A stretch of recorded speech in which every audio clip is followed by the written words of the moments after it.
تفصیل کے ساتھ کہیے، وضاحت کے ساتھ بیان کر دی اگر کوئی ان آیات پر غور و فکر کرے۔ اور سب سے پہلی بات جہاں سے بات شروع کی ہے تو وہ ایک طرح کا ناراضگی کا سا انداز ہے، اس لیے کہ جب آپ کسی سے براہ راست بات نہ کر رہے ہوں تو اس میں ایک خفگی کا پہلو ہوتا ہی ہے۔ آپ کسی کا ذکر بھی صیغہ غائب میں کر رہے ہیں تو مسلمانوں کا ذکر، وہ لوگ جو ستائے جا رہے ہیں، وہ لوگ جن پر ظلم ہو رہا ہے، وہ لوگ جو تکلیفوں سے گزر رہے ہیں، ان کا ذکر بھی صیغہ غائب میں ہو رہا ہے۔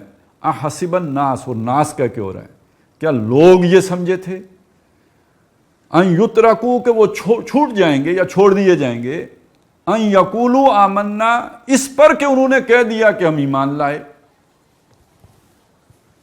وہم لا یفتنون، اور وہ جانچے نہیں جائیں گے، وہ پرکھے نہیں جائیں گے۔ اچھا، فتنے کا لفظ اسی سے بنا ہے نا، یعنی وہ کسی آزمائش سے نہیں گزارے جائیں گے، بس انہوں نے کہہ دیا لا الہ الا اللہ محمد الرسول اللہ تو جنت ان کی کھری ہو گئی، ان کی کوئی پکڑ، ان کی کوئی اس پر کوئی آزمائش نہیں ہوگی کہ سچے ہیں یا جھوٹے ہیں یا کھرے ہیں یا کھوٹے ہیں، یہ سمجھا تھا لوگوں نے۔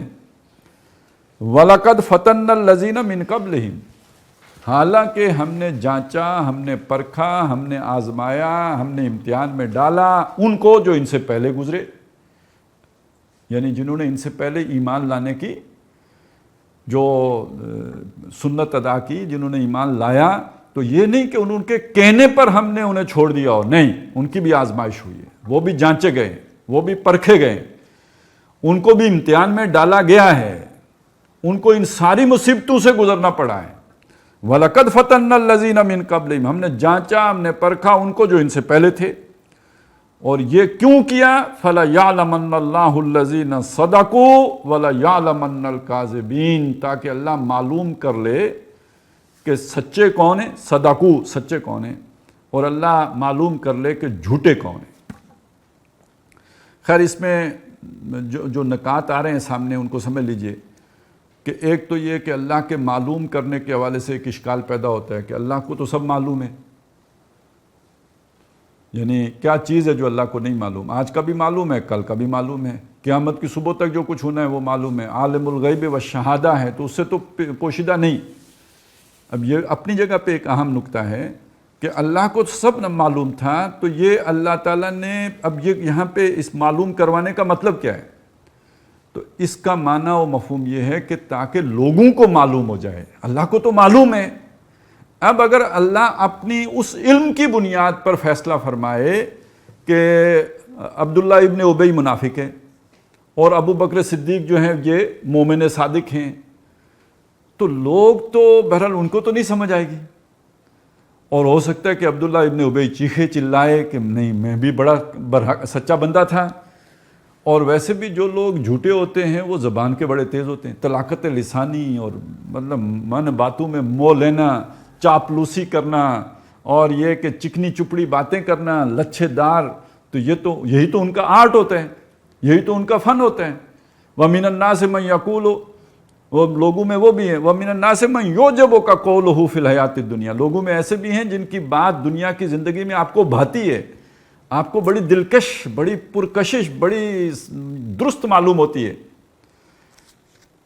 وَيُشْهِدُ اللَّهَ عَلَى مَا فِي قَلْبِهِ، اور صرف مطلب منمونی باتیں ہی نہیں کرتے بلکہ جو کہہ رہے ہوتے ہیں اپنے دل کی حالت پر اللہ کو گواہ بھی بنا رہے ہوتے ہیں، یعنی میرے دل میں سچائی ہے، میرا دل کھرا ہے، میں بہت جو ہے نا وہ نیک ہوں، آپ کا بڑا مخلص ہوں، مجھے تو آپ کا جو ہے نا وہ کامیابی مطلوب ہے اور مقصود ہے۔ تو وَيُشْهِدُ اللَّهَ عَلَى مَا فِي قَلْبِهِ وَهُوَ أَلَدُّ الْخِصَامِ، حالت یہ ہوتی ہے کہ وہ شخص سب سے بڑا ضدی، سب سے بڑا جھگڑالو، سب سے بڑا مخالف ہوتا ہے، منہ سے اتنا میٹھا، اندر سے اتنا کڑوا، اور جب اکیلا ہوتا ہے وَإِذَا تَوَلَّى سَعَىٰ فِي الْأَرْضِ، وہ زمین میں بھاگ دوڑ کرتا ہے، کوشش کرتا ہے، جب یہاں سے مڑ کے جاتے ہیں نا، پاس بیٹھ کے آپ کو خوب مکھن لگا کے جاتا ہے، لیکن جب چلا جاتا ہے تو زمین میں کوشش کرتا ہے فساد کی، سَعَىٰ فِي الْأَرْضِ لِيُفْسِدَ فِيهَا، تاکہ اس میں بگاڑ پیدا کرے۔ جس تک ایمان کی دعوت پہنچ گئی ہے اس کے دل میں جا کے کوئی شک و شبے کا بیج بو دے، کوئی نئی جو ہے وہاں پہ کوئی فیلر چھوڑ دے، لِيُفْسِدَ فِيهَا وَيُهْلِكُ الْحَرْثَ وَالنَّسْلَ، صرف ایمان ہی کا دشمن نہیں ہے بلکہ یہ کہ دنیا کے امن و چین جو ہے اس کا بھی دشمن ہے. وہ چاہتا ہے کہ فساد پھیلے اور یہ چاہتا ہے کہ جو کھیتی باڑی کو بھی تباہ کرتا ہے اور یہ کہ نسل کو بھی برباد کرتا ہے. انتہائی فسادی شخص ہے. واللہ لا یحب الفساد، اللہ فسادیوں کو پسند نہیں کرتا ہے. یعنی بے شک وہ تسبیح کرتا ہو، بے شک لمبی لمبی تقریریں کرتا ہو، بے شک وہ آ کے من باتوں سے موہ لیتا ہو، لیکن یہ کہ اندر سے اگر وہ فسادی ہے تو اللہ فسادیوں کو پسند نہیں کرتا. یہ کیا کہا کہ یہ شخص آپ کو متقی نظر بھی آ رہا ہو تو یہ متقی شخص نہیں ہے. اللہ ایسے لوگوں کو پسند نہیں کرتا جو بگاڑ پیدا کرتے ہوں.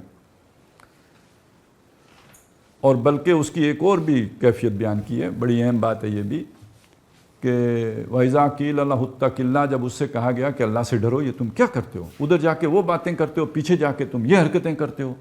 اللہ سے ڈرو. أَخَذَتْهُ الْعِزَّةُ بِالْإِثْمِ، اس کی جو عزت نفس ہے نا، انانیت، وہ اسے گناہ پر پکڑ لیتی ہے. یعنی آپ نے سمجھایا، ہو سکتا ہے کہ اس کے دماغ پر بات نے اثر کیا ہو، لیکن اسے لگتا ہے اگر ان کی بات میں نے مان لی تو یہ در حقیقت میری جو ہے نا وہ ایک اپنی اس کی خود پسندی ہے، اس میں وہ اس کو فٹ نہیں لگتی. تو اس کا وہ جو عزت نفس ہے، جو اپنی خودی ہے، وہ خود ہی اسے گناہ پر پکڑ لیتی ہے. یعنی اس غلط کام پر وہ اسے مستقل کر دیتی ہے، اس پر اسے وہ یعنی رجوع کرنے کی اس کے اندر کیفیت پیدا نہیں ہوتی. اخذت العزت بالاسم فحسبہ جہنم، تو اس کا ٹھکانہ دوزخ ہے. باتوں میں بہت بہترین ہے لیکن یہ کہ ٹھکانہ اس کا دوزخ ہے. تو یہ اب سمجھ میں آ گئی بات کہ ایک بندہ ایسا بھی ہے باتوں کا بڑا جو ہے وہ تیز تراز ہے، لیکن یہ کہ اندر دل میں اس کے جو ہے وہ فساد ہے.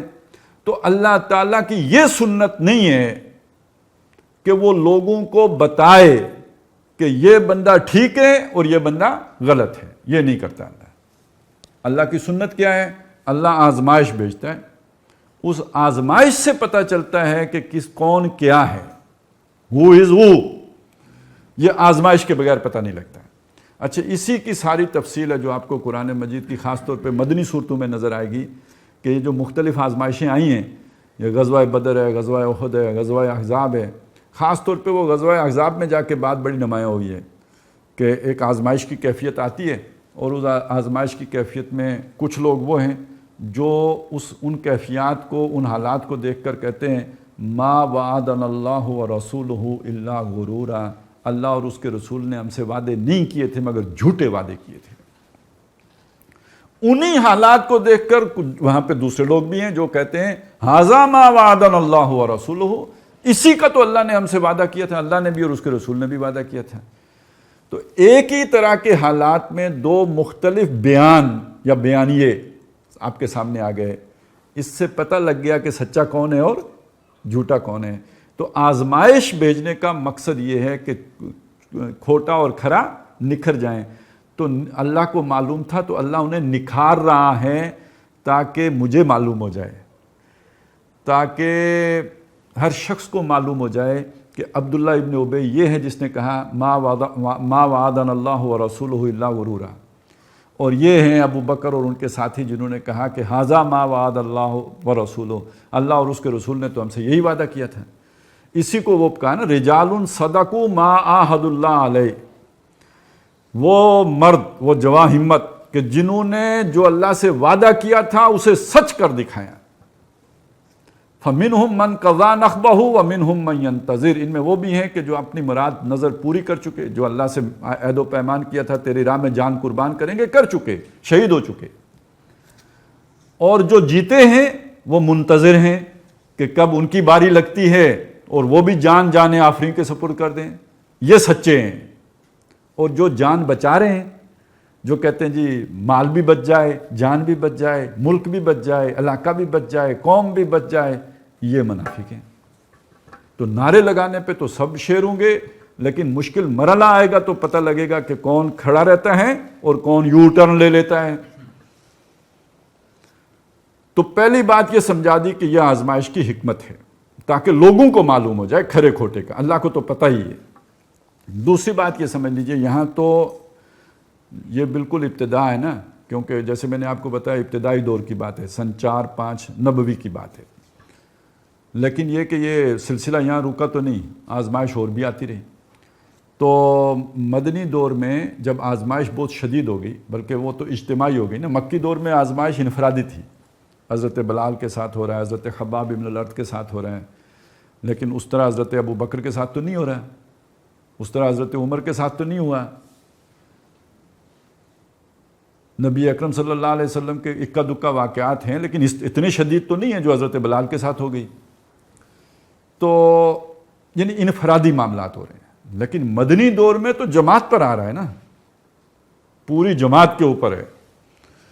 اسی لیے بالکل شروع میں بتا دیا تھا، استعینوا بالصبر والصلاۃ، نماز اور صبر کے ذریعے سے مدد حاصل کرو، حالات بڑے مشکل آئیں گے۔ وَلَنَبْلُوَنَّكُمْ بِشَيْءٍ مِّنَ الْخَوْفِ وَالْجُوعِ وَنَقْصٍ مِّنَ الْأَمْوَالِ وَالْأَنفُسِ وَالثَّمَرَاتِ، یہ سارے نقصانات برداشت کرنے پڑیں گے، ڈٹے رہو گے، جمے رہو گے، پھر اللہ کی مدد آئے گی۔ تو سورہ بقرہ ہی کی آیت نمبر 214 میں یعنی بالکل یہی انداز ہے، فرمایا ام حسبتم ان تدخلوا الجنہ، کیا تم نے یہ سمجھا تھا کہ جنت میں داخل ہو جاؤ گے؟ وَلَمَّا يَأْتِكُمْ مَثَلُ الَّذِينَ خَلَوْا مِن قَبْلِكُمْ، ابھی تمہارے پر وہ حالات بیتے ہی نہیں جو ان پر آئے تھے جو تم سے پہلے گزر گئے۔ یعنی اللہ کا اصول ہے نا، لن تجد لسنت اللہ تبدیلا، تم اللہ کی سنت میں کوئی تبدیلی نہیں پاؤ گے۔ تو ایمان پہلے بھی لوگ لاتے رہے نا، کوئی تم نئے نویلے مومن تو نہیں ہو۔ تو جب پہلے لوگ ایمان لاتے رہے تو اس کے بعد ہوا کیا؟ تو جو ان کے ساتھ ہوا اس کی کوئی نہ کوئی جھلکی تو تمہارے ساتھ بھی ہوگی، اور وہ ابھی تمہارے ساتھ نہیں ہوئی ہے۔ تو وہ کیا ہوتا رہا ان کے ساتھ؟ مَسَّتْهُمُ الْبَأْسَاءُ وَالضَّرَّاءُ وَالزُّلْزِلُوا، ان کو آ لیا، آ پکڑا، مس کرنا، جیسے کوئی شے آپ کو چھو جائے، آپ کے ساتھ مس ہو جائے، آ کے لگ جائے، سٹک ہو جائے آپ کے ساتھ، چمٹ جائے، چپک جائے، تو ان کے ساتھ چپک گئی تھی کیا؟ باسا، یعنی جو ناگوار صورتحال، ذرہ ضرر، تکلیف، تکالیف اور مشکلات نے ان کو آ گھیرا تھا۔ وَزُلْزِلُوا، یعنی کوئی تھوڑی سی نہیں تھی، ہلا مارے گئے۔ اور کیفیت یہ ہو گئی حتیٰ یقول الرسول والذین آمنوا معہ، وقت کے رسول بھی کہہ اٹھے اور اہل ایمان بھی چیخ اٹھے، متى نصر اللہ، اللہ کی نصرت کہاں ہے؟ یعنی ہم تو اب مرنے والے ہو گئے، اب ہماری بچت کی کوئی صورت نظر نہیں آ رہی، تو اللہ کی مدد کب آئے گی؟ متى نصر اللہ، الا ان نصر اللہ قریب، سن رکھو کہ اللہ کی مدد قریب ہے۔ اچھا، یہ بڑی دلچسپ بات ہے، یہ آیت نمبر 214 ہے، یہ ان سے نہیں بدلے ہیں، ترتیب ان کی بدل گئی ہے۔ سورہ آل عمران آیت نمبر 142، وہی 1، 2 اور 4، 214 اور وہی 1، 2، 4، 142، یعنی وہ عدد نکالیں تو وہی 7 نکلے گا۔ اس میں الفاظ یہ ہیں، جو مسلمانوں کو جو غزوہ احد کے حالات کے اوپر تبصرہ کرتے ہوئے جو کہا کہ تم نے کیا سمجھا تھا کہ تم ام حسبتم ان تدخلوا الجنہ، جنت میں چلے جاؤ گے؟ وَلَمَّا يَعْلَمِ اللَّهُ الَّذِينَ جَاهَدُوا مِنْكُمْ وَيَعْلَمَ الصَّابِرِينَ، ابھی اللہ نے تم میں سے دیکھا ہی نہیں ہے جہاد کرنے والے کون ہیں، صبر کرنے والے کون ہیں۔ یعنی ایک کیفیت یہ ہوگی نا کہ یو ٹرن لینے والے اور پھر پورے صبر کے ساتھ کھڑے ہو کر جہاد کرنے والے، یہ دو مختلف طبقے ہیں تمہارے اندر موجود ہیں۔ سچے اور کھرے کا جو فرق ہے، اور کھرے اور کھوٹے کا جو فرق ہے، تو وہ اب اسے کھولا، جسے یہاں سچا اور جھوٹا کہا تھا، وہاں اسے کہا کہ ایک وہ لوگ ہیں کہ جو صبر کرنے والے ہیں اور جہاد کرنے والے ہیں، اور دوسرے وہ لوگ ہیں کہ جو صبر اور جہاد کرنے والے نہیں ہیں بلکہ یو ٹرن لینے والے ہیں، گھر جا کے بیٹھنے والے ہیں۔ یہ چھانٹی ہونی ابھی باقی ہے۔ اچھا، اسی موقع پہ یہ بھی بتایا کہ ما کان اللہ لیذر المؤمنین علی ما انتم علیہ، اللہ ایسا نہیں ہے کہ اہل ایمان کو چھوڑ دے اس حالت پر کہ جس پر کہ تم ہو، حتی یمیز الخبیث من الطیب، جب تک کہ وہ خبیث کو طیب سے چھانٹ کر علیحدہ نہ کر دے۔ معلوم ہوا کہ ایمان لانے والوں میں بھی ایک عنصر ایسا ہوتا ہے کہ جس کو اللہ تعالیٰ کہتے ہیں یہ خبیث ہیں، اور ایمان والوں میں گڈمڈ ہیں کیونکہ کلمہ گو ہیں، انہوں نے کہا ہوا ہے کہ اشہد ان لا الہ الا اللہ۔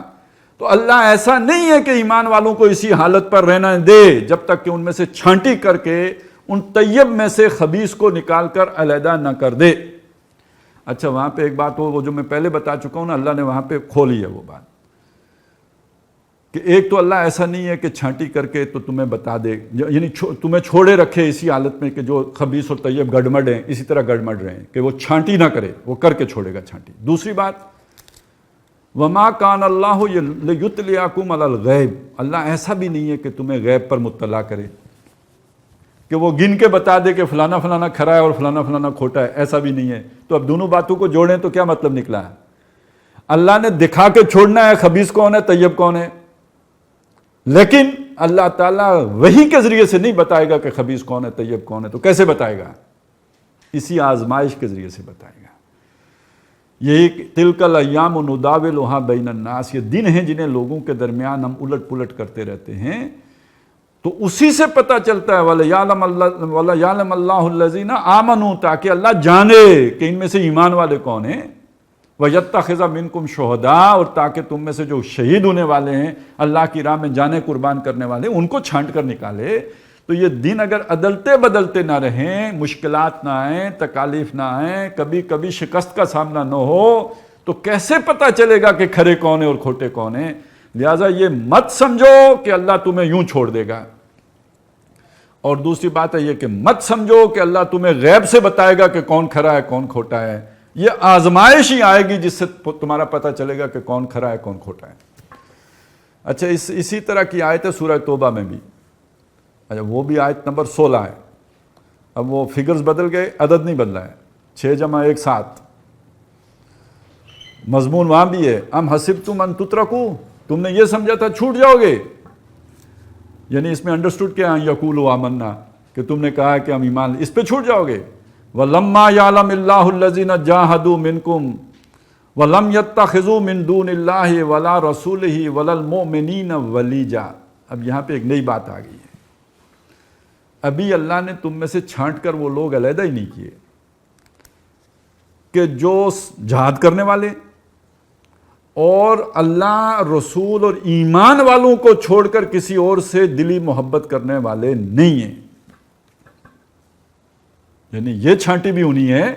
وہ جو صبر ہے نا، ایک صبر تو یہ ہے کہ میری جان پہ بن گئی، صبر کر کے کھڑا ہوں، ایک صبر یہ ہے میرا رشتہ دار مجھ سے چھوٹ رہا، ہو سکتا ہے رشتہ دار کی گردن مارنی پڑ جائے، اللہ کے لیے مارنے والے ہو یا نہیں ہو، یہ کوئی پہلی دفعہ نہیں ہو رہا۔ یہ آزمائش بنی اسرائیل کی ہوئی تھی یا نہیں؟ جب انہوں نے وہ بچڑے کی عبادت کی تو فَاقْتُلُوا أَنفُسَكُمْ کا حکم آیا یا نہیں آیا؟ اور اس کا مطلب کیا؟ اپنے رشتہ دار کو اپنے ہاتھوں سے قتل کرو۔ غزوہ بدر میں یہی رائے دی تھی نا حضرت عمر رضی اللہ تعالیٰ عنہ نے، کہ جو قیدی ہیں، جو ان کا رشتہ دار ہے، ان کو مارے، اور غزوہ بدر میں یہ صورت بنی۔ وہ بعد میں جب وہ ایمان لے آئے حضرت ابوبکر صدیق کے بیٹے، تو انہوں نے کہا ابا جی آپ غزوہ بدر میں میری تلوار کی زد میں آ گئے تھے، میں نے بروقت پہچان لیا تو میں نے تلوار روک لی۔ تو حضرت ابوبکر نے جواب دیا بیٹا تم کفر کے لیے لڑ رہے تھے، تم نے تلوار روک لی، خدا کی قسم اگر میری تلوار کی زد میں آئے ہوتے میں کبھی نہ روکتا۔ اور یہ بات ذہن میں رکھیں کہ بیٹے جو ہوتے ہیں نا، اولاد، وہ ذرا تھوڑے وہ زیادہ بے نیاز ہوتی ہے ماں باپ کے بارے میں۔ ماں باپ اولاد کے بارے میں ایسی بے نیازی کا معاملہ نہیں کر سکتے، ان کے تو جگر کے ٹوٹے ہوتے ہیں۔ اب ایمان کا ایک تقاضا یہ بھی ہے۔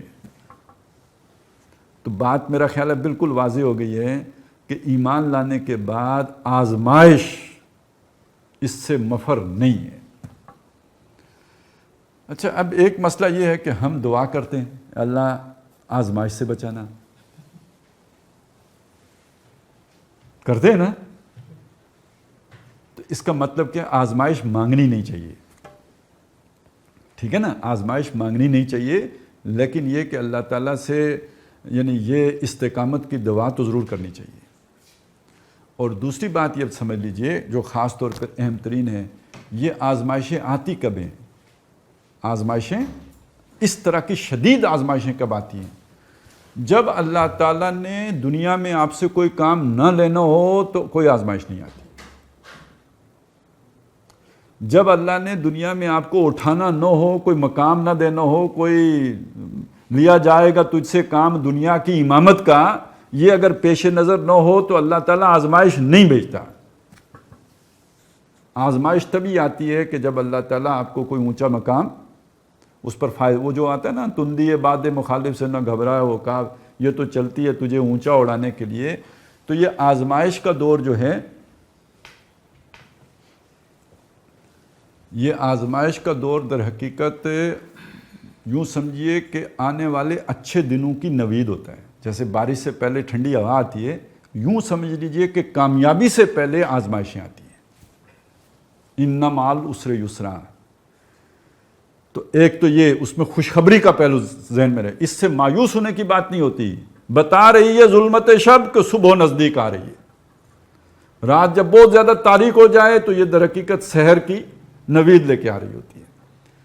اور اسی میں ایک بات اور سمجھ لیجئے کہ یہ سحر سے مراد کیا، یہاں آگے آ جائے گا اللہ کی مدد. جیسے وہ سورہ بقرہ میں بھی آیا تھا، اللہ کی مدد نہیں آئی. بھائی ہم تو کمزور ہیں، اللہ کی مدد کب آئے گی؟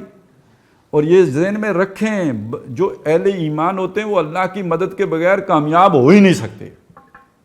کیوں؟ دعوت و تبلیغ کے نتیجے میں کبھی بھی کسی بھی معاشرے کی اکثریت بدلی نہیں. اہل ایمان ہمیشہ اقلیت میں ہوتے ہیں، اور اس وقت تک جو بھی وسائل ہوتے ہیں، جو طاقت ہوتی ہے، وہ ساری کی ساری اہل کفر کے پاس ہوتی ہے، اہل باطل کے پاس ہوتی ہے، اہل ایمان کے پاس تو نہیں ہوتی. یہ بے دست و پا ہوتے ہیں، یا یوں کہہ لیجئے نہتے ہوتے ہیں. ہاتھ پاؤں تو ہوتے ہیں لیکن یہ کہ نہتے ہوتے ہیں، ان کے پاس تو وسائل نہیں ہوتے. اور قرآن مجید نے یہ بات مختلف یعنی ماضی کے حوالوں سے بھی بیان کی ہے، اور حضور صلی اللہ علیہ وسلم کی سیرت میں تو ہمارے سامنے آتی ہے نا. غزوہ بدر کی صورتحال آپ کے سامنے ہے. قرآن مجید نے سورہ بقرہ میں طالوت و جالوت کے قصے میں بھی بیان کیے کہ جب وہ نکل کے آئے سامنے، پہلے تو انہوں نے کہا لا طاقت لنا اليوم علی جالوت و جنودہ، آج ہمارے پاس جالوت اور اس کے لشکر کے مقابلے میں تو طاقت ہے ہی نہیں، سرے سے نہیں. لا طاقت لنا، وہ جیسے لا الہ کہتے ہیں ہم، کوئی معبود نہیں، کوئی طاقت نہیں، ہم مقابلہ کر ہی نہیں سکتے. اب جو ابتدا ہے اس کا اتنا کیل کانٹے سے لیس لشکر، یہ چند لوگ مٹھی بھر اور جو ہے نہتے، مقابلہ کیا ہوگا؟ تو وہاں بھی جو ایمان والے تھے انہوں نے کیا کہا؟ وَقَالَ الَّذِينَ ظَنُّوا أَنَّهُمْ مُلَاقُو اللَّهِ، کہ جن کا یقین تھا کہ اللہ سے ملنا ہے، انہوں نے کہا کم من فئۃ قلیلۃ غلبت فئۃ کثیرۃ بإذن اللہ. کتنی بار تاریخ میں ایسا ہوا، چھوٹے چھوٹے مٹھی بھر گروہوں نے بڑی کثیر تعداد کے گروہوں کو الٹ دیا، شکست دے دی بإذن اللہ، اللہ کے اذن سے. اور اللہ تعالیٰ صبر کرنے والوں کے ساتھ، جو ڈٹ گئے، جو کھڑے رہے، جنہوں نے آزمائش میں جی نہیں ہارا، ان کے ساتھ ہے اللہ. اور پھر اللہ تعالیٰ نے ان کو مدد آ گئی، اللہ نے ان کو فتح دے دی. اور حضرت داؤد علیہ السلام کہیں اچانک کہیں، وہ لشکر کا تو حصہ تھے ہی نہیں، مدد کس صورت میں آئی؟ حضرت داؤد علیہ السلام کی صورت میں آئی. اور انہوں نے آ کے وہ گوپیہ کی مدد سے ایک جو ہے وہ پتھر چھوڑا جس نے طالوت کا قصہ تمام کر دیا. تو فَهَزَمُوهُمْ بِإِذْنِ اللَّهِ، اللہ کے حکم سے انہوں نے ان کو شکست دے دی. تو اللہ کے حکم، اللہ کے اذن کے بغیر تو فتح نہیں. اسباب کی سطح پر آپ مقابلہ باطل کا کر ہی نہیں سکتے، باطل غالب ہے، آپ مغلوب ہیں، آپ کمزور ہیں. اللہ کا اذن چاہیے، اللہ کی مدد چاہیے، اللہ کی نصرت چاہیے، اس کے بغیر نہیں ہو سکتا.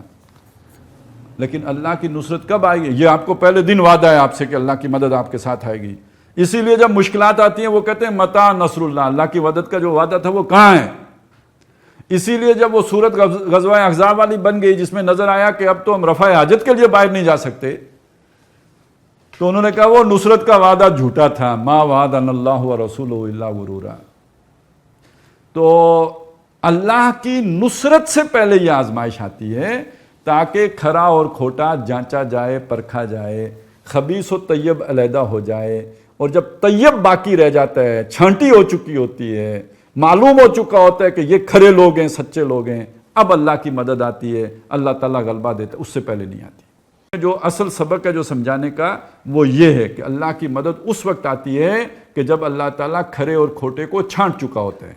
اللہ کی مدد اس وقت آتی ہے کہ جب سچے اور جھوٹے علیحدہ علیحدہ ہو چکے ہوتے ہیں.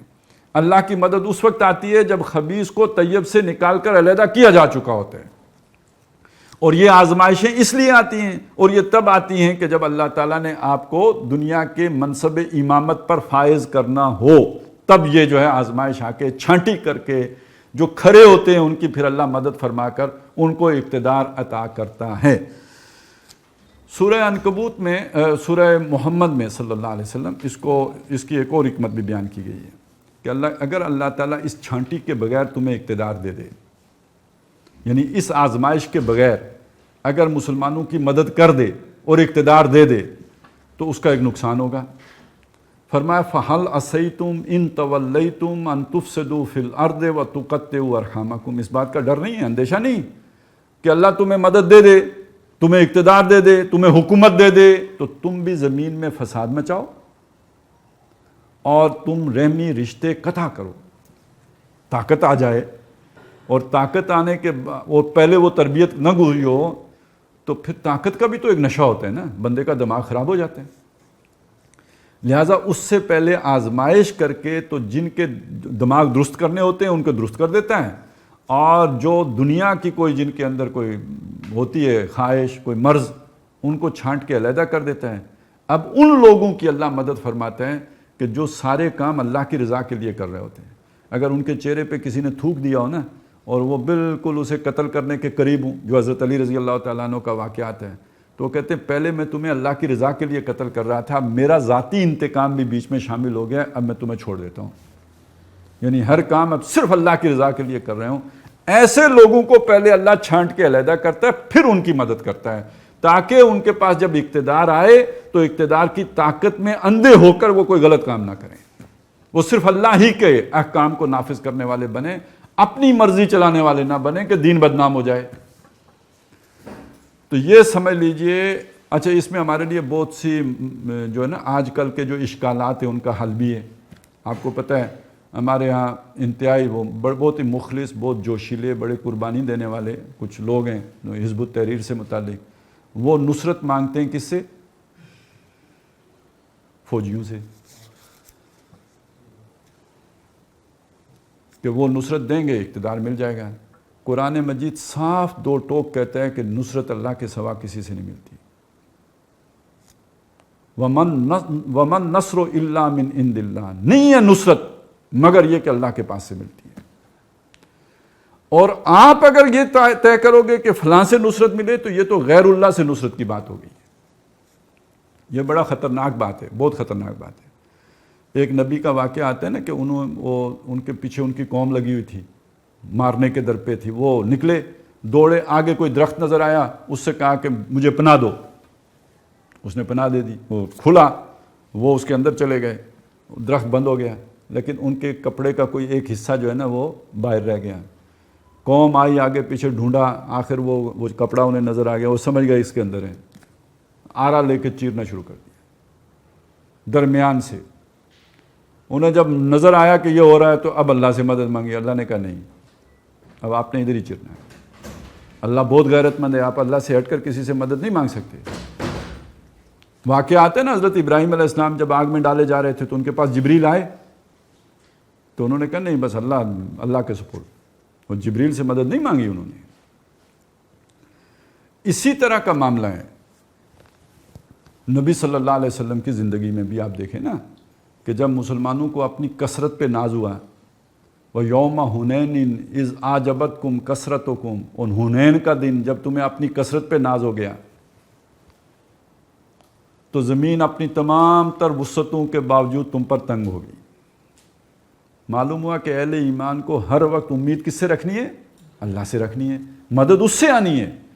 اب وہ مدد کسی نہ کسی سبب سے کرے گا، اس میں کوئی شک نہیں ہے کہ دنیا میں اللہ تعالیٰ کے جو بھی فیصلے ہیں وہ نافذ اسباب کی سطح پہ ہوتے ہیں۔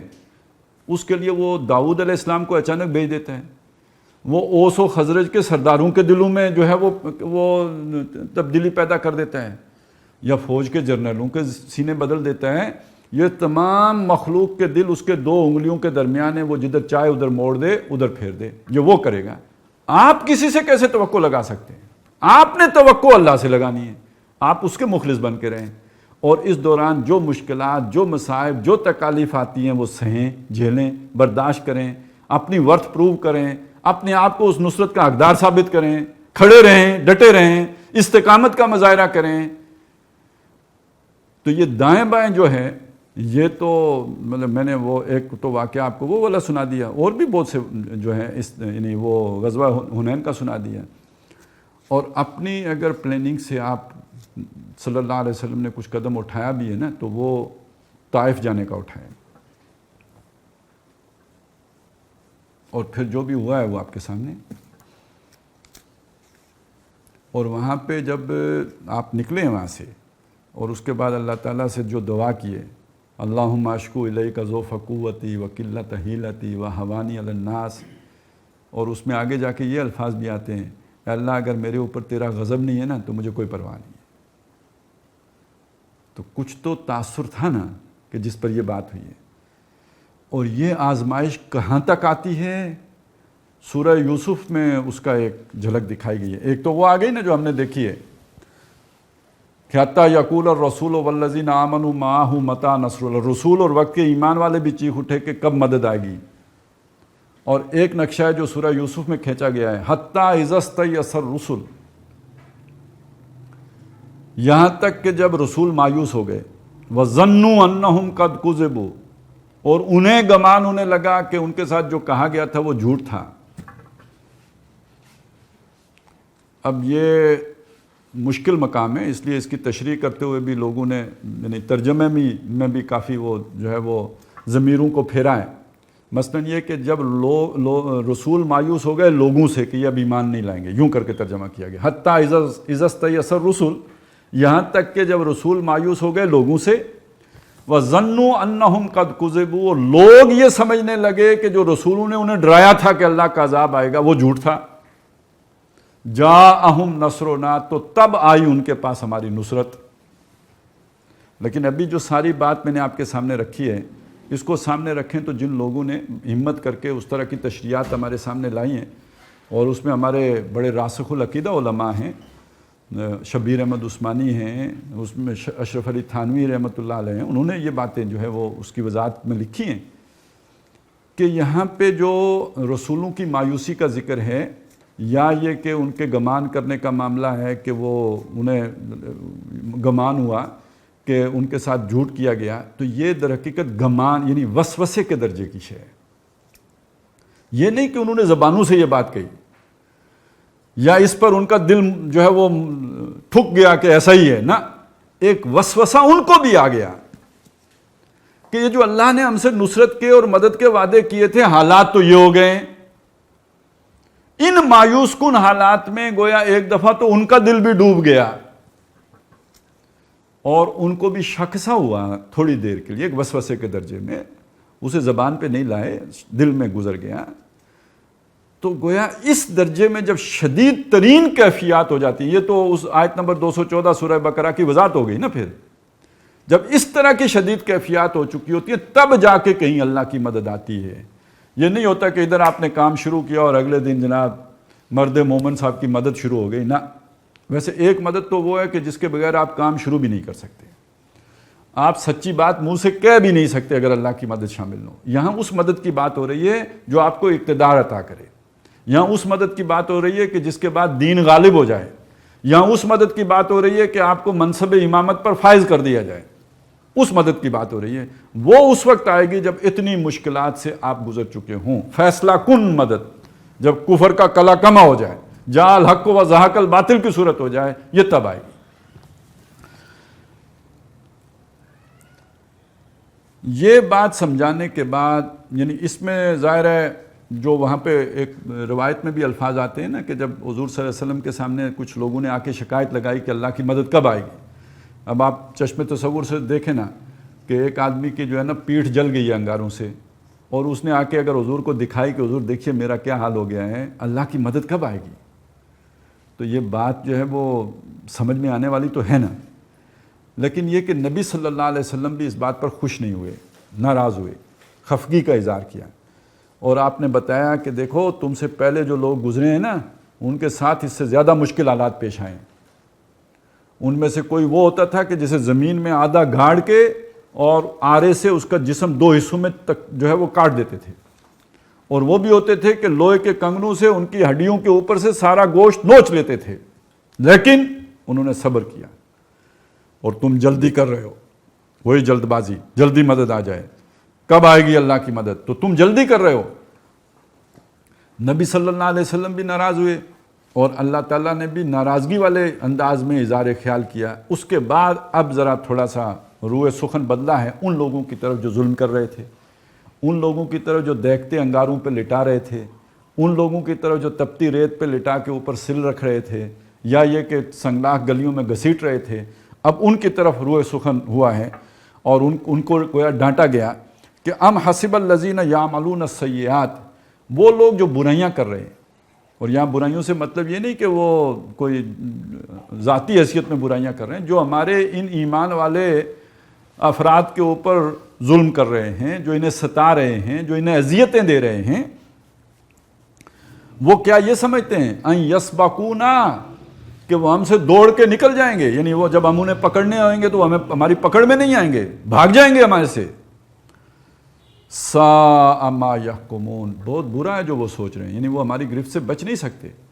اب یہ اس کی ایک دوسری حکمت بیان ہو گئی کہ ہم کہتے ہیں نا جی کہ اللہ تعالیٰ بڑا مہربان ہے، بڑا رحیم ہے، بڑا شفیق ہے، تو یہ جو آزمائش جن لوگوں کے ذریعے سے آئی ہے، انہوں نے اللہ کے بندوں پر ظلم اتنا کیا ہے کہ اب اللہ تعالیٰ ان کو ہدایت نہیں دے گا، اب اللہ تعالیٰ ان کو آخرت میں ان کو رحم کی نظر سے نہیں دیکھے گا، کیونکہ ان پر رحم کرنے کا مطلب جن پر انہوں نے ظلم کیا ہے ان کے ساتھ زیادتی کرنا ہو جائے گا۔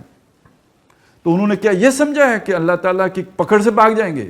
بہت برا فیصلہ ہے جو وہ کر رہے ہیں۔ اب پھر جو ستائے جا رہے ہیں، جن پر ظلم ہو رہے ہیں، جو تکالیف سے گزر رہے ہیں، ان کی طرف اللہ تعالیٰ نے کلام فرمایا، من کان یرجو لقاء اللہ، جو کوئی امید رکھتا ہے اللہ سے ملاقات کرنے کی، فإن اجل اللہ لآت، تو بے شک اللہ کا وعدہ آنے والا ہے۔ مطلب کیا ہوا ہے؟ آپ نے یہ انگاروں پہ لیٹنا کس کی خوشنودی حاصل کرنے کے لیے قبول کیا ہے؟ آپ نے یہ اپنے جسم کے اوپر یہ ماریں کس کی خاطر صحیح ہیں؟ اللہ کی خاطر کی ہے نا، تو اس سے آپ نے ملنا ہے یا نہیں ملنا ہے؟ اس کے سامنے جا کے کھڑا ہونا ہے یا نہیں ہونا ہے؟ تو یہ جو تکلیفیں آپ کو پہنچی ہیں یہ اس کو دکھانے کی ہیں، یہ لوگوں میں آؤ فغاں کرنے کے لیے نہیں ہے، یہ لوگوں کے آگے شور شرابہ اور جزا فضا کرنے کے لیے نہیں ہے، یہ جس کے لیے کیا ہے اسے سب معلوم ہے، اور اس نے آپ کے لیے اس کی تلافی کا پورا سامان کر کے رکھا ہے۔ آپ نے اس کے لیے یہ تکلیفیں جھیلی ہیں، برداشت کی ہیں، اس کا پورا ازالہ کر کے وہ آپ کو خوش کر دے گا۔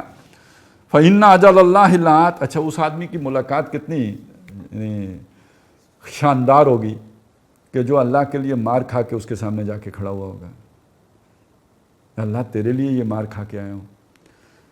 کسی جگہ پہ مولانا امین حسن اصلاحی نے ایک بڑا پیارا جملہ لکھا ہے کہ وہ دین کہ جس کی خاطر صحابہ کرام جیسے نفوس قدسیہ ان کی ہڈیاں سرما ہوئیں،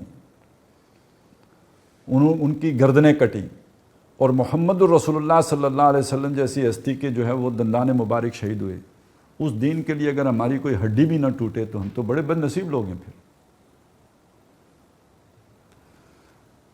تو جس نے اللہ کے لیے کوئی قربانی دی ہو تو وہ اللہ کے سامنے جب جا کے کھڑا ہوگا تو نہال ہوگا نا۔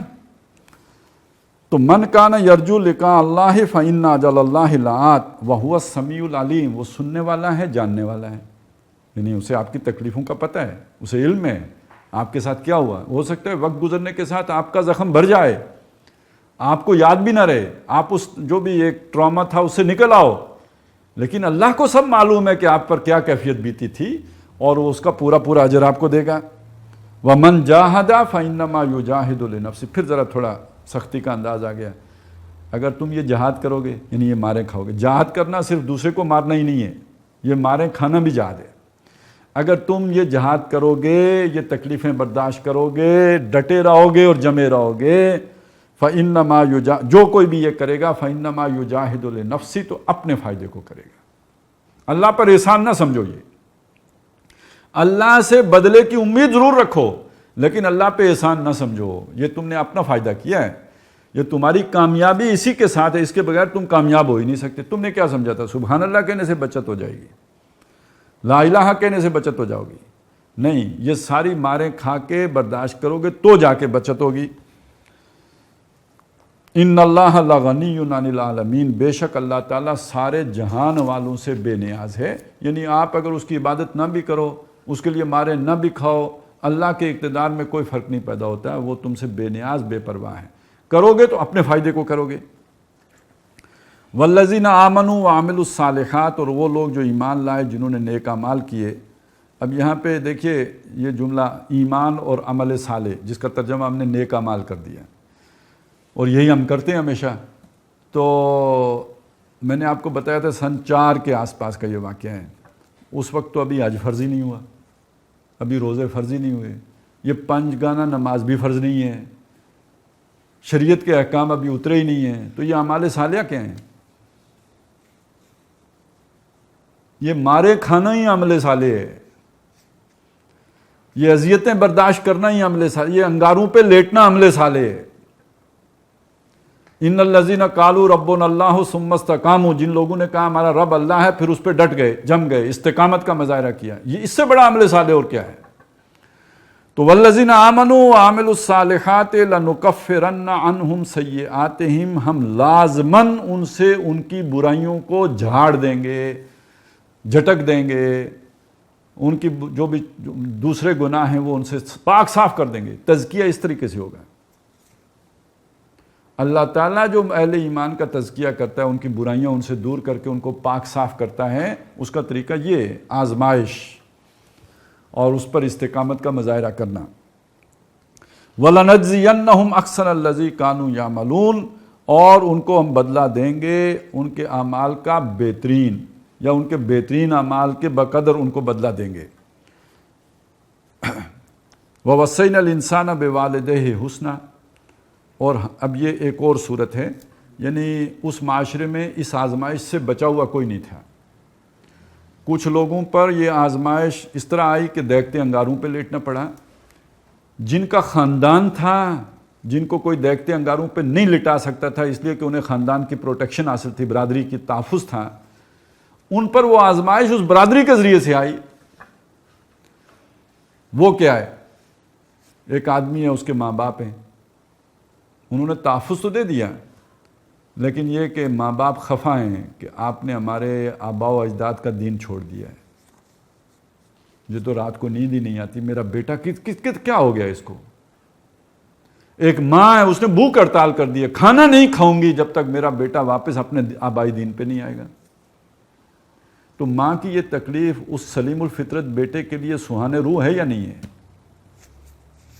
ایک آدمی جو ظاہر انگاروں پہ جو ہے وہ لیٹا ہوا ہے، یہ دوسرا بھی تو انگاروں ہی پہ لوٹ پوٹ ہو رہا ہے نا۔ ان کے ماں باپ کی تکلیف انہیں دیکھنی پڑ رہی ہے، انہیں پتہ ہے ہمارے ماں باپ ہمارے اس فیصلے سے ناراض ہیں۔ اور ایک بندہ وہ ہوتا ہے جو ڈھیٹ، اسے پرواہ ہی نہیں ہے، نہ ماں باپ کی پرواہ ہے نہ کسی اور کی پرواہ ہے، لیکن یہ تو نیک لوگ ہیں نا، ان کو تو ماں باپ کی پرواہ ہے۔ ان کو اب سمجھایا کہ وَوَصَّيْنَا، ہم نے یہ وصیت، یہ جو تمہیں ماں باپ کے احساس ہے، یہ تمہارے دلوں میں احساس ہم نے پیدا کیا ہے، ماں باپ کے بارے میں حسن سلوک کا کہ وصیت ہم نے کی انسان کو۔ لیکن ایک بات یاد رکھو، اب یہ محبت کی، ان پر وہ نفرت کی آزمائش آ رہی تھی، تم پر یہ محبت کی آزمائش آ رہی ہے۔ ان پر وہ ظلم اور انداز میں ہو رہا ہے، تمہاری آزمائش ذرا دوسرے طریقے سے ہو رہی ہے۔ وَإِن جَاهَدَاكَ لِتُشْرِكَ بِي مَا لَيْسَ لَكَ بِهِ عِلْمٌ، محبت اپنی جگہ پر، لیکن ماں باپ بھی اگر تمہیں مجبور کریں کہ میرے ساتھ تم کسی کو شریک ٹھہراؤ جس کا تمہیں علم نہیں ہے، یعنی جس کی کوئی دلیل نہیں، اور ظاہر ہے اللہ کے شریک کی کوئی دلیل ہے ہی نہیں، وہ تو لا شریک ہے، فَلَا تُطِعْهُمَا، تو وہ ناراض ہوں، وہ غصے ہوں، وہ روئیں، وہ بھوک ہڑتال کریں، ان کی اطاعت نہیں کرنی ہے۔ اور اس پہ تمہارے دل پہ چھریاں چلیں تو چلیں، برداشت کرو۔ تو یہاں ذکر تو صرف ماں باپ کا کیا، لیکن کچھ اور لوگ بھی تو ناراض ہو سکتے ہیں نا۔ جب آپ ایک حق کے رستے پہ چلتے ہیں تو ماں باپ کے علاوہ یہ بھی تو ہو سکتا ہے نا کہ کسی کا بیٹا ناراض ہو رہا ہو، کہ دوسروں کے ماں باپ نے ان کے لیے کیا کچھ کیا ہے، ہمارے ابا جی نے تو ہمارے لیے کچھ بھی نہیں کیا، ناراض ہوگا، آپ کو یہ سننی پڑے گی۔ ہو سکتا ہے آپ کی بیوی ناراض ہو سکتا ہے سسرالی ناراض ہوں، ہو سکتا ہے آپ کی دوستیاں چھٹ جائیں تو تکلیف تو ہوگی نا. کوئی بھی چھٹتا ہے جب ناراض ہوتا ہے تو تکلیف. پارٹنگز آر آلویز پینفل. پین تو ہوگا. تو وہ انگاروں پہ جلنے کا بھی پین ہے. ایک پین یہ ہے, یہ خون جگر جلانے والی بات ہے. تو اگر وہ تمہیں میرے ساتھ کسی کو شریک ٹھہرانے پر مجبور کریں جس کا تمہارے پاس کوئی علم نہیں ہے تو ان کی اطاعت نہیں کرنی. اور ایک شرک دیکھیں, وہ ایک شرک تھا نا بتوں والا. آج کے دور کا بتوں والا شرک نہیں ہے. اب تو ہندو بھی بتوں کی پوجا اتنی نہیں کرتے نا, بس وہ پرانی باتیں ہو گئی ہیں. اب لوگ نماز نہیں پڑھتے تو بتوں کی پوجا کون کرے گا. آج کے دور کا شرک اور ہے. اس دور میں جام اور ہے, جم اور ساکی نے بنا کی ہے روش لطف و ستم اور. تو تہذیب کے آذر نے ترشوائے صنم اور. ان تازہ خداؤں میں بڑا سب سے وطن ہے. جو پیرہن اس کا ہے وہ مذہب کا کفن ہے. یہ شرک ہے. اس کے علاوہ بہت بڑا شرک جو اللہ کی حاکمیت میں کسی دوسرے کو شریک کر لینا. قانون سازی اللہ سے لے کر انسانوں کو دے دینا کہ انسان قانون سازی کریں گے. اور پوری دنیا کا آج یہی چلن ہے کہ اللہ کی بادشاہی کو تسلیم نہیں کرنا. ایک تو یہ تھا نا کہ اللہ کی بادشاہی میں اپنی بادشاہی کو شریک کر لینا. یہاں تو اب اللہ کی بادشاہی کا انکار کرنا ہے. حالانکہ لا یشرک فی حکمہ احدا, وہ اپنے قانون بنانے کے اختیار میں بھی کسی اور کی شرکت کو گوارا نہیں کرتا ہے. تو ایک ایسا نظام کہ جو شرک پر استوار ہو, اللہ کی نافرمانی پر استوار ہو, تو آج اگر کوئی بھی اس کے مخالف جد و جہد کرنے کی راہ میں رکاوٹ بنے تو اس کے لیے یہی حکم ہوگا, فلا تطعہما, تو ان کا کہا نہ مانو. وہ اگر ناراض ہوتا ہے تو برداشت کرو, پھر جھیلو. اور یاد رکھیں اس آزمائش کے بغیر اللہ کی مدد نہیں آنی ہے. آپ کہیں اللہ کی مدد آ جائے, پہلے یہ ساری چھانٹی ہونی ہے تو پھر اللہ کی مدد آنی ہے. اب آپ اپنی جماعتوں کو دیکھ لینا, جہاں پہ بھی آزمائش کی صورت بنتی ہے وہاں سے وہ سارے یو ٹرن لینے والے ہوتے ہیں اور پھر انتظار کرتے ہیں اللہ کی مدد کیوں نہیں آتی. تو اللہ کی مدد تو پہلے کوئی کھڑا ہوگا تو اپنا ثبوت دے گا تو پھر اس کے بعد اللہ کی مدد آئے گی.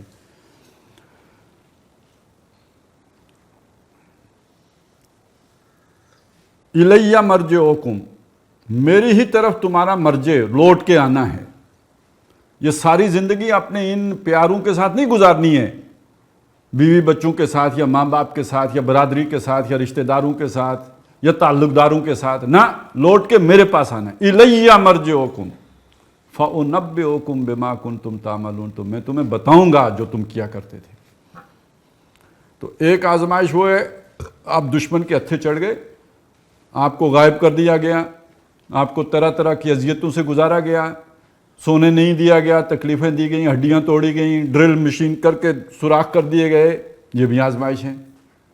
ایک آزمائش یہ کچھ بھی نہیں ہوا, لیکن یہ کہ آپ کے ماں باپ آپ کے لیے مصیبت بن گئے. انہوں نے ہر وقت کے جو ہے نا وہ ناراضگی, رونا دھونا, وہ اب آپ کو بھی نیند نہیں آ رہی کہ بھئی میں کتنی تکلیف دے رہا ہوں ماں باپ کو. یا کسی کے لیے اس کے بیوی بچے مصیبت بن گئے, لیکن اس آزمائش سے بچا کوئی نہیں. کسی پر اس صورت میں آئی, کسی پر اس صورت میں آئی. والذین آمنوا وعملوا الصالحات لندخلنہم فی الصالحین, جو لوگ ایمان لائے اور جنہوں نے نیک اعمال کیے. اب یہاں نیک عمل کیا ہوا؟ اللہ کی خاطر دوسروں سے کٹنا. ایک ہوتا ہے اللہ کی خاطر کسی سے جڑنا, ایک ہے اللہ کی خاطر کسی سے کٹنا جس سے آپ نیچرلی جڑے ہوئے ہو, جس سے آپ کا بڑا سٹرانگ بانڈ ہے محبت کا, لیکن اللہ کی خاطر آپ وہ رسی توڑنے کے لیے تیار ہو گئے. ان کے لیے یہ نیک اعمال ہیں, اور ان کے لیے اللہ کا انعام کیا ہے؟ لندخلنہم فی الصالحین, انہیں نیکوں میں داخل کر. ادھر سے کٹے ہیں تو ادھر جوڑے ہیں. اب دیکھیے, جب وہ جو جسمانی آزمائش تھی نا, اس پر کیا آیا تھا؟ برائیاں اللہ نے جھاڑ دی. یہ جو آپ کی جگر کی یا دل کی جو آزمائش ہوئی, محبتوں کی آزمائش, اس پہ کیا کہا؟ اللہ نے آپ کو نیکوکاروں میں داخل کیا ہے. تو اس بات کیا ہے کہ اگر آپ ماں باپ سے کٹے ہو, ان کے پیار سے محروم ہوئے ہو, تو ادھر محمد الرسول اللہ کے دامن سے وابستہ ہوئے ہو. اگر وہ چھٹے ہیں تو یہ ملے بھی تو ہیں نا. لندخلنہم فی الصالحین, اور جنت میں بھی ان کا ساتھ ہوگا. اس سورہ مبارکہ کے آخر میں آتا ہے نا والذین جاہدوا فینا لنہدینہم سبلنا. اب دیکھیں صراط مستقیم تو ایک ہے، یہ سبلنا کیا ہوا پھر؟ اور لوگوں نے اس کی بڑی عجیب و غریب قسم کی تشریحات کی ہیں. معلوم ہوتا ہے پتہ نہیں جنت میں جانے کے 2500 رستے ہیں اور اللہ سے ملنے کے پتہ نہیں کیا کیا. وہ یہ بات ہے کہ کچھ لوگوں پر آزمائش آتی ہے، رستہ ایک ہی آزمائش کا، لیکن آزمائش کے انداز بدل جاتے ہیں. کچھ پر آزمائش آتی ہے جسمانی، کچھ پر آزمائش آتی ہے روحانی، جذبات کی، نفسیاتی. آگے ایک اور بھی ذکر ہے کہ اگر اس زمین کے اوپر میری بندگی کرنا تمہارے لیے مشکل ہو گیا ہے تو ان ارضی واسعۃ فایایا فاعبدون، میری زمین کشادہ ہے، یعنی ہجرت کر جاؤ، بندگی میری کرنی ہے. وہاں پھر آتا ہے والذین آمنوا وعملوا الصالحات، جن لوگوں نے ایمان لایا اور نیک اعمال کیے. اب یہاں گھر بار چھوڑا ہے نا، آگے الفاظ کیا ہیں؟ وَلَنُبَوِّئَنَّهُم مِّنَ الْجَنَّةِ، ان کے لیے ہم جنت میں ٹھکانہ بنائیں گے، گھر بنائیں گے. یہ گھر چھٹا یہ والا، ادھر گھر دیں گے. یہ رستے ہیں. لَنَّهْدِيَنَّهُمْ سُبُلَنَا، اپنے تک پہنچانے کے یہ اللہ نے رستے رکھے ہیں. کسی کا گھر چھٹ رہا ہے، کسی کے رشتہ دار چھٹ رہے ہیں، اور کسی کی جان جوکھوں میں پڑ رہی ہے. یہ سارے اللہ تک پہنچنے کے رستے ہیں. اور جہاد کی شکلیں ہیں. جہاد کی ایک شکل یہ ہے، جہاد کی ایک شکل وہ ہے، جہاد کی ایک شکل وہ ہے. والذین جاہدوا فینا لنہدینہم سبلنا. تو والذین آمنوا وعملوا الصالحات لندخلنہم فی الصالحین، ہم انہیں لازماً نیکوکاروں میں داخل کر دیں گے. اب دیکھیے یہ تو وہ چیز ہوئی جو ثابت قدم لوگوں کے بارے میں بات آئی تھی. اب وہ لوگ کہ جو یو ٹرن لینے والے ہیں ان کا ذکر آیا. فرمایا وَمِنَ النَّاسِ، اور لوگوں میں وہ بھی ہیں. اب یہاں ناس سے مراد کون ہے؟ جو ایمان لائے. وَمِنَ النَّاسِ مَن يَقُولُ آمَنَّا بِاللَّهِ، جن کا دعویٰ یہ ہے کہ ہم اللہ پر ایمان رکھتے ہیں. اور یہ دعویٰ جس کا کھوکھلا ہوگا اس کا نعرہ اتنا زوردار ہوگا. جس کا دعویٰ کھوکھلا ہوگا چکنی چپڑی باتیں اتنی زیادہ ہوں گی. نظمیں لمبی لمبی اس نے کہی ہوں گی، وہ زخرف القول غرورا والی. فَإِذَا أُوذِيَ فِي اللَّهِ، تو جب اسے اللہ کی راہ میں ایذا دی گئی، اذیت دی گئی، اسے ستایا گیا اللہ کی راہ میں. جَعَلَ فِتْنَةَ النَّاسِ، لوگوں کے ستانے کو، لوگوں کی آزمائش کو. ظاہر ہے ابو جہل ہو یا ولید بن مغیرہ ہو یا کوئی عتبہ ابن ربیعہ ہو، جو بھی ہو، انسان ہی ہے نا، اس کی طاقت تو محدود ہے. جو بھی اس نے ظلم کیا وہ محدود ہے. اس لوگوں کے ظلم کرنے کو اس نے بنا لیا کعذاب اللہ، جیسے اللہ نے مارا ہو. مطلب یہ کہ اللہ دوزخ کا عذاب تو بہت شدید ہے نا، ویسا عذاب کون دے سکتا ہے؟ تو لوگوں کی سزا کو اللہ کی سزا کے برابر کر بیٹھا. جعل فتنة الناس کعذاب اللہ وَلَئِن جَاءَ نَصْرٌ مِّن رَبِّكَ. اب آ گئی وہ بات، اگر تیرے رب کی نصرت آ جائے ابھی اس چھانٹی کے بغیر. یہ جو شخص آج یو ٹرن لے کے چلا گیا ہے، یہ جو شخص لوگوں کے ستانے کو اللہ کے عذاب کے برابر سمجھا ہے، یہ شخص کہے گا لَيَقُولُنَّ إِنَّا كُنَّا مَعَكُمْ، وہ لوگ لازماً کہیں گے کہ ہم تمہارے ساتھی ہیں. تو اس کا مطلب یہ ہے کہ اس نعمت سے، نصرت کی نعمت سے وہ بھی ہمکنار ہونا چاہیں گے. یہ اللہ کی سنت نہیں ہے. پہلے اللہ انہیں چھانٹ کر علیحدہ کرے گا، پھر اللہ تعالیٰ مدد دے گا. چھانٹی سے پہلے اللہ مدد نہیں دیتا، نہیں دیتا، نہیں دیتا. اور یہ بات آخری دور کے بارے میں بھی آئی ہے کہ اتنی آزمائشیں آئیں گی، مشکلات آئیں گی، مصیبتیں آئیں گی کہ دو خیمے بن جائیں گے. ایک خیمہ ہوگا جس میں ایمان کے سوا کچھ نہیں، کوئی منافق اس خیمے میں نہیں ہوگا. اور دوسرا خیمہ وہ ہوگا جس میں نفاق کے علاوہ کچھ نہیں ہوگا. یہ کافروں کی بات نہیں ہو رہی، یہ مسلمانوں کی بات ہو رہی ہے. مسلمانوں کے دو خیمے، یعنی دو جماعتیں بن جائیں گی. ایک جماعت میں ایمان ہوگا، دوسری جماعت میں نفاق ہوگا. پھر اللہ کی مدد آئے گی. یہاں تک بتایا کہ اس چھانٹی کے لیے جو ہے نا کوئی شہر بچے گا نہیں. مدینہ بھی جو ہے نا، وہاں بھی 3 ایسے دھماکے ہوں گے کہ وہاں کے جتنے بھی منافقین ہوں گے وہاں سے بھاگ جائیں گے. وہاں بس وہی ثابت قدم رہ جائیں گے. پھر اللہ تعالیٰ کی مدد آئے گی. دھماکے وہاں بھی ہوں گے.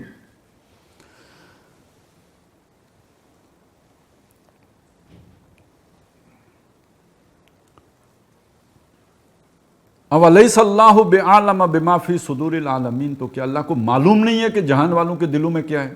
اللہ کو معلوم ہے، یہ سارا کام اللہ لوگوں کو دکھانے کے لیے کر رہا ہے۔ اچھا، اس طرح کی آیات سے بعض لوگوں نے بڑے غلط قسم کے معنی بھی نکالے۔ پرانے وقتوں میں تو ان سے ہمارے کوئی غرض نہیں، ہمارے آج کے دور میں بھی لوگ ایسی باتیں کرتے ہیں۔ وہ ایک زمانے میں ہمارے ساتھ ہوتے تھے، تنظیم اسلامی میں شامل ہوئے تھے، امریکہ سے، آپ نے نام سنا ہوگا، باسط بلال صاحب۔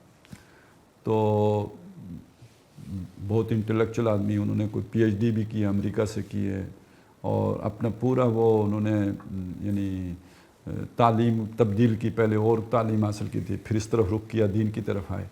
پھر ڈاکٹر صاحب سے ان کو ایک ناراضگی پیدا ہو گئی، وہ علیحدہ ہو گئے۔ اب بعد میں انہوں نے آ کے جب یہاں پہ کام شروع کیا تو ان سے براہ راست، تو میں نے تو نہیں سنا، لیکن انہوں نے بہرحال لوگوں کو پڑھایا، ان کے جو شاگرد ہیں ان سے اس طرح کی باتیں سننے کو ملی کہ جی یہ جو ہے نا اللہ تعالیٰ بھی تجربات سے سیکھتا ہے، نعوذ باللہ۔ اور ان کے ساتھی پھر اس طرح کی آیات کوٹ کرتے تھے، وَلَيَعْلَمَ اللَّهُ الَّذِينَ جَاهَدُوا مِنكُمْ وَيَعْلَمَ الصَّابِرِينَ وَلَيَعْلَمَ اللَّهُ الَّذِينَ صَدَقُوا وَلَيَعْلَمَنَّ الْكَاذِبِينَ۔ تو اب دیکھیں نا یہاں آیت کیا ہے، اللہ کو تو معلوم ہے لوگوں کے دلوں میں کیا ہے، تو اب اس کا کیا معنی ہوگا جو اوپر گزر گیا؟ اللہ کو معلوم ہے، وہ معلوم کروانا چاہتا ہے، باقیوں کو بھی معلوم ہو جائے، دکھلانا چاہتا ہے۔ اور وہاں جب یہ بات کی جا رہی ہے تو لوگوں کے اعتبار سے بات کی جا رہی ہے، یعنی یہ نہیں کہ اللہ کو معلوم کرنا چاہتا ہے، یعنی یہ کہ لوگوں کے نقطہ نظر میں یہ بات آ جائے کہ اللہ کو معلوم ہو گیا، یہ یعنی اللہ نے کھول دی، یہ بات بالکل کھل گئی، واضح ہو گئی۔ یہ چونکہ کلام انسانوں کے لیے اللہ نے کیا ہے تو انسانی سطح پہ کیا نا، تاکہ لوگوں کو بات سمجھ میں آ جائے، لہٰذا بہت سی جگہ پہ اللہ تعالیٰ کلام لوگوں کی سمجھ کے مطابق کر رہے ہوتے ہیں۔ جیسے اللہ فرماتے ہیں عالم الغیب والشہادہ، وہ غیب کو بھی جانتا ہے، ظاہر کو بھی جانتا ہے۔ تو یہ غیب اور ظاہر تو لوگوں کے اعتبار سے نا، اللہ کے اعتبار سے تو کوئی شے غیب ہے ہی نہیں، اللہ کے تو سامنے ہے سب کچھ۔ تو یہ لوگوں کے اعتبار سے بات ہو رہی ہے، یہ اللہ کے اعتبار سے بات نہیں ہو رہی۔ وَقَالَ الَّذِينَ كَفَرُوا لِلَّذِينَ، اچھا یہاں پہ اب دیکھیے، وَلَيَعْلَمَنَّ اللَّهُ الَّذِينَ آمَنُوا وَلَيَعْلَمَنَّ الْمُنَافِقِينَ، اور تاکہ اللہ تعالیٰ جان لے کہ ایمان والے کون ہیں اور جان لے کہ نفاق والے کون ہیں۔ اچھا پیچھے الفاظ کیا ہیں، اولیس اللہ بعالم بما فی صدور العالمین، کیا اللہ کو معلوم نہیں کہ جہان والوں کے سینوں میں کیا ہے؟ یعنی ایک آدمی کیا، اللہ کو تو سب کا پتہ ہے۔ اب اگلی آیت کو پچھلی آیت کے ساتھ جوڑ کے دیکھیں تو معنی وہی بنے گا جو میں نے آپ کو بتایا، علیحدہ کاٹ کے دیکھیں تو پھر آپ کو مغالطہ لائق ہو جائے گا کہ شاید اللہ کو نہیں معلوم تھا تو یہ آزمائش ہوگی تو پھر اللہ کو بھی معلوم ہوگا۔ نہیں، اللہ کو معلوم ہے، لیکن یہ کہ لوگوں کو بھی معلوم ہو جائے اس کے لیے اللہ تعالیٰ یہ آزمائش بھیج رہے ہیں۔ وَقَالَ الَّذِينَ كَفَرُوا، اب ایک اور آزمائش، کہاں ان لوگوں نے جو کافر ہیں، لِلَّذِينَ آمَنُوا، ایمان والوں سے کہا، یعنی جو مسلمان ہو گئے، زیادہ تر جو نوجوان بچے ہیں، جو ٹین ایجر ہیں، ان کے ماں باپ انہیں اگر یہ کہہ رہے ہیں وَقَالَ الَّذِينَ كَفَرُوا لِلَّذِينَ آمَنُوا اتَّبِعُوا سَبِيلَنَا، تم ہمارے رستے پہ چلو۔ دیکھو نا، ہم بھی تو حج کرتے ہیں، ہم بھی تو حاجیوں کو پانی پلاتے ہیں، نیکی کے کام ہم بھی تم ہمارے رستے پہ چلو۔ وَلْنَحْمِلْ خَطَايَاكُمْ، تمہاری خطائیں آخرت میں ہم اٹھا لیں گے۔ دیکھتے نہیں ہمیں تم سے کتنا محبت ہے، کتنا پیار ہے، اگر تم کوئی غلطی کرتے ہو، تم پر کوئی مشکل وقت آتا ہے تو ہم سینہ تان کے آگے نہیں کھڑے ہو جاتے، آخرت میں بھی کوئی مصیبت آئے گی تو ہم اٹھا لیں گے، تم فکر نہ کرو، تم نادان بچے ہو، تم خواہ مخواہ کس کام میں پڑ گئے، یہ آخرت کا بارہ کا کوئی مسئلہ نہیں ہے، اللہ بڑا غفور رحیم ہے، تو تم ہم پر اعتبار کرو، باقی ڈرو نہ۔ اگر اللہ تعالیٰ نے آخرت میں کوئی پوچھ گچھ کی بھی، اول تو ہے نہیں، لیکن اگر ہوئی تو ہماری ذمہ داری ہے، تمہاری جگہ پہ بھی ہم 10 سال اضافی جل لیں گے نا، تمہیں ہم کچھ نہیں ہونے دیں گے۔ وَلْنَحْمِلْ خَطَايَاكُمْ، تمہاری خطائیں ہم اٹھا لیں گے۔ وَمَا هُمْ بِحَامِلِينَ مِنْ خَطَايَاهُمْ مِنْ شَيْءٍ، حالانکہ وہ ان کی خطاؤں میں سے کچھ بھی اٹھانے والے نہیں ہیں، یہ اللہ کا اصول ہی نہیں ہے، وہ تو لا تجزی نفس عن نفس شیئا کا اصول ہے، کوئی جان کسی جان کے کچھ بھی کام نہیں آ سکتی، وہاں ہر ایک نے اپنا حساب خود دینا ہے۔ انہم لکاذبون، اور یہ تو بول بھی جھوٹ رہے ہیں، یعنی یہ سری جھوٹ ہے جو یہ بک رہے ہیں۔ البتہ وَلَيَحْمِلُنَّ أَثْقَالَهُمْ وَأَثْقَالًا مَعَ أَثْقَالِهِمْ، یہ اپنے بوجھ تو ضرور اٹھائیں گے، جو یہ شرک کر رہے ہیں، جو یہ دین کی مخالفت کر رہے ہیں، دشمنی کر رہے ہیں، اس کا بوجھ بھی اٹھائیں گے، اور اپنے بوجھوں کے ساتھ یہ جو دوسروں کو گمراہ کر رہے ہیں اس کا بوجھ بھی اٹھائیں گے۔ وَلَا يُسْأَلُنَّ يَوْمَ الْقِيَامَةِ عَمَّا كَانُوا يَفْتَرُونَ، اور قیامت کے دن ان سے ضرور پوچھا جائے گا جو یہ افترا کرتے تھے، یہ جو اپنے خود ساختہ دین بناتے تھے۔ اللہ غفور ہے تو نہیں پوچھے گا، تو رحیم ہے تو رحم فرمائے گا، یہ جو انہوں نے خود ساختہ تصورات بنائے تھے ان کے بارے میں بھی ضرور اللہ تعالیٰ ان سے پوچھے گا۔ اور باقی یہ جو شرک کا سارا ڈھکوسلا نظام بنایا ہے کہ وہ جو فرشتے اللہ کی بیٹیاں ہیں اور وہ ہماری سفارش کریں گے تو آخرت میں کامیاب ہو جائیں گے، اس طرح کی جتنی بھی خرافات ہیں ان کے بارے میں بھی اللہ ان سے پوچھے گا۔ لیکن یہ تو آخرت میں ہوگا، دنیا میں یہ امتحان کھرے اور کھوٹے کا یہ اسی طرح ہوگا۔ اچھا، یہ اس بات کو اللہ تعالیٰ نے کئی اسالیب میں سمجھایا ہے۔ مثلا اللہ نے یہ بتایا کہ وَلَوْ شَاءَ اللَّهُ، اگر اللہ تعالیٰ چاہتا لَهَدَاهُمْ اجمعین، سارے لوگوں کو ہدایت دے دیتا، سب ہی ہدایت پر ہوتے، لیکن اللہ ایسا نہیں کرتا۔ سورہ انعام میں یہ بتایا وَكَذَلِكَ جَعَلْنَا لِكُلِّ نَبِيٍّ عَدُوًّا شَيَاطِينَ الْجِنِّ وَالْإِنسِ، ہم نے تمام نبیوں کے مقابلے میں ان کے دشمن کھڑے کیے جنوں اور انسانوں میں سے۔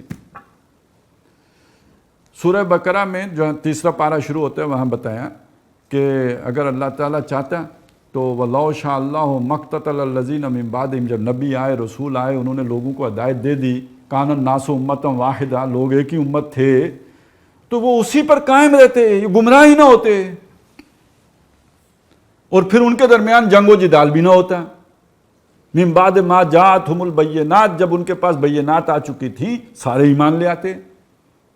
وَلَوْ شَاءَ اللَّهُ مَا اقْتَتَلُوا، اگر اللہ چاہتا تو وہ نہ قتال کرتے۔ تو وہ پہلے آتا ہے کہ وَلَٰكِنِ اخْتَلَفُوا فَمِنْهُمْ مَنْ آمَنَ وَمِنْهُمْ مَنْ كَفَرَ، لیکن انہوں نے اختلاف کیا، کوئی ایمان لائے کوئی کافر رہے۔ اب اسی طرح سے تو ایمان والوں کی آزمائش ہوئی نا ان کافروں کے ذریعے سے، اور ان کا کھرا ہونا ثابت ہوا کہ یہ اللہ کی خاطر جان قربان کر سکتے ہیں، یہ اللہ کی خاطر اپنا ہر شے لٹانے کے لیے تیار ہیں۔ جب وہ کھرے ثابت ہو گئے اب اللہ تعالیٰ نے ان کی مدد فرمائی۔ تو یہاں اگر کوئی یہ سمجھتا ہے کہ اس آزمائش کے بغیر اللہ کی مدد آ جائے گی اور ایسی نصرت مل جائے گی کہ جس کے ذریعے سے اقتدار حاصل ہو جائے، تو وہ قرآن مجید کے فلسفہ ابتلاء و آزمائش سے واقف ہی نہیں ہے، وہ قرآن مجید کے تصور نصرت سے واقف ہی نہیں ہے، اسے پتہ ہی نہیں ہے کہ نصرت آنے کا مرحلہ کون سا ہے۔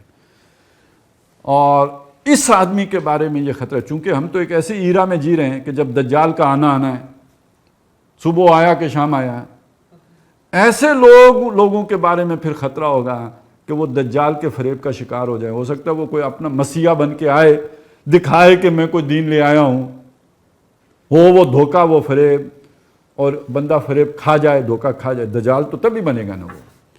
لہٰذا یہ مضمون اپنی جگہ پہ بہت ہی اہم ہے، قرآن مجید کے بنیادی مضامین میں سے ہے، خاص طور پر ان لوگوں کے لیے جو اقامت دین کی جدوجہد کر رہے ہوں کہ اللہ کا دین غالب ہو۔ تو اللہ کا دین کب غالب ہو؟ انسانوں کے ہاتھوں ہوگا۔ اللہ کا دین غالب ہوگا تو اللہ کچھ لوگوں کو اقتدار بھی دے گا نا، ان کے ہاتھ میں اقتدار آئے گا، لیکن اللہ تعالیٰ کا یہ اصول نہیں، اللہ کی یہ سنت نہیں کہ کچوں کو اللہ اقتدار دے دے۔ پہلے ان کی پختگی کا امتحان ہوتا ہے، وہ اپنی ورتھ پروو کرتے ہیں، پھر اللہ کی طرف سے ان کی مدد آتی ہے۔ یہ اللہ کی مستقل سنت ہمیشہ سے چلی آئی ہے۔ وَلَقَدْ فَتَنَّ الَّذِينَ مِن قَبْلِهِمْ فَلَيَعْلَمَنَّ اللَّهُ الَّذِينَ صَدَقُوا وَلَيَعْلَمَنَّ الْكَاذِبِينَ۔ اللہ تعالیٰ ہمیں ان باتوں کا فہم عطا فرمائے، سمجھ عطا فرمائے، اور پھر یہ کہ جو بھی مشکلات دین کے راستے میں آئیں انہیں خندہ پیشانی سے برداشت کرنے کی ہمت اور توفیق بھی عطا فرمائے۔ بارک اللہ لی و لکم فی القرآن العظیم ونفعنی و ایاکم بالآیات والذکر الحکیم۔